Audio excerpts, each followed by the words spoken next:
Good.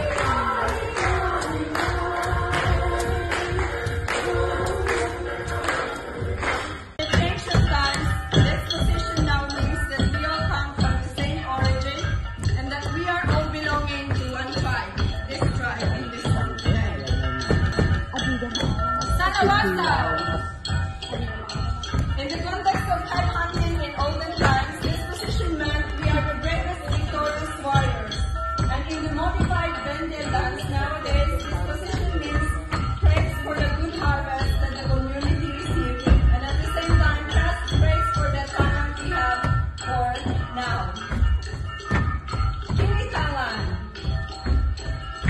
And in the context of agricultural prosperity, this position means reliance on the God Almighty, or what we call the kabunyan. This is to guard and protect the community's crops as well as to protect families.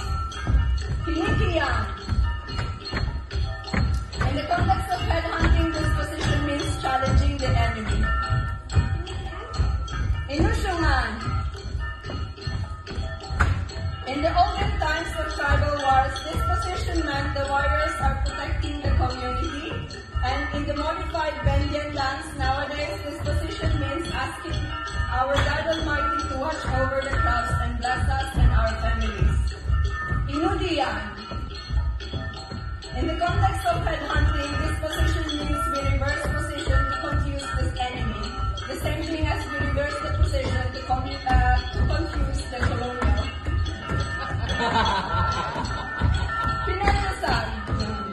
In the context of headhunting, this position symbolizes the successful head-taking, or in the context of agricultural prosperity, it means carrying back home fortune and bountiful harvest from the fields. And last but not the least, Inabaya. In the olden times, this blessing would be in the form of victory or defeated enemies. So nowadays, this dance is being danced for community as we enjoy triumphantly. Here's a rice bowl offering for you. Come join us at our ancestors in our happy celebration.